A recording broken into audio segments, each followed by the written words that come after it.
Hi, Kelly and Anna. It's Tuesday, and actually, my clock just turned. It's Wednesday.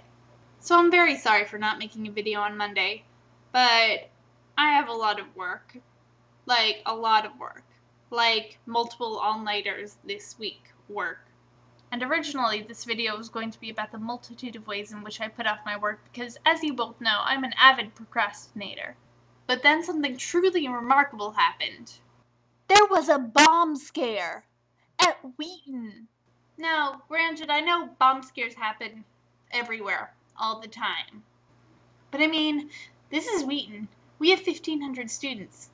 It's a big deal when someone writes a slightly meanish article in the crappy campus newspaper. So this is all anyone's been talking about all day. I know that everyone always wants to tell you their story when they witness some major event.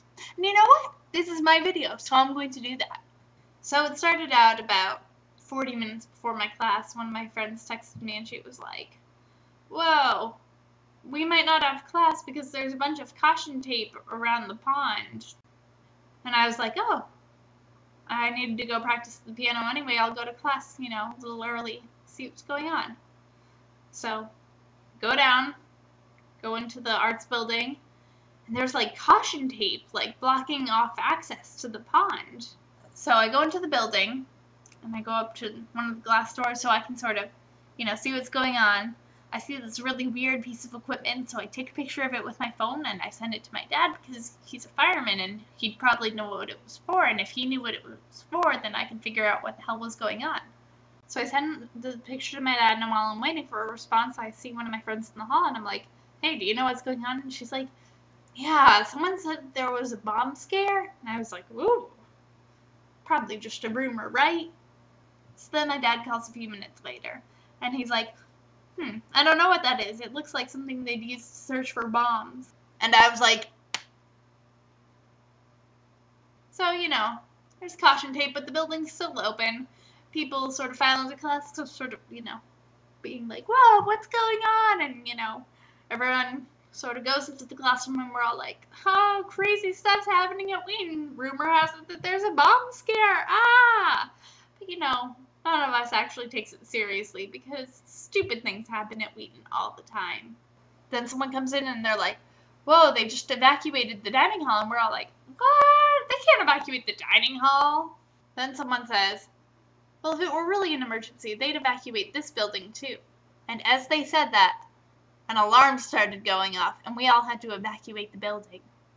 So we go outside, go up on the hill, and there are easily 300 people because, the two main academic buildings have been evacuated. And there's caution tape and there are police everywhere. And it is one of the most surreal moments of my life. There is a young man who climbs the tree and looks around and sits up there very hippie-like. There's another kid over here smoking a cigarette, looking around and sighing because he is so inconvenienced. There's this other kid who's got this box. He clearly just came from the post office and he keeps looking around. And I can tell that he is thinking, "Oh my god, everyone thinks that I have a bomb right now, don't they?"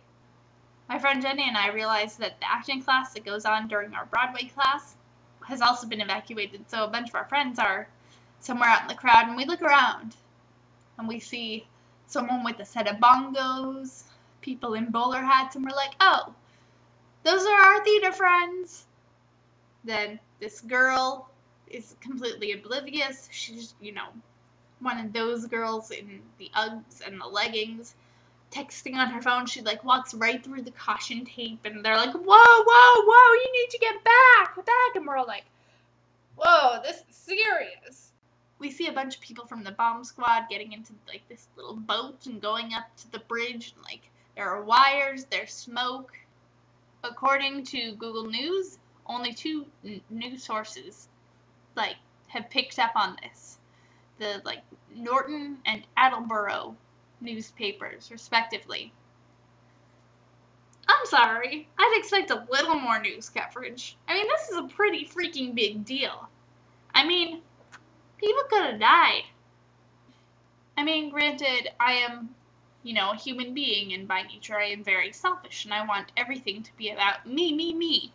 So when the one exciting thing in my entire school career happens, I want the news to cover it, and I think it's the most important thing. And maybe in the scope of things, it's not very important, but in my personal world, it's like that story that I'm gonna tell, at least for the next few years, until something else exciting happens. Anyway, most of all, I'm just thankful that no one was hurt, and that class was canceled, and that now I have a story to talk about. I was very inspired by both of your videos this week, Anna, by your talking about protests, and Kelly, by your I have the ability to handle this little thing. I love you both. Bye-bye.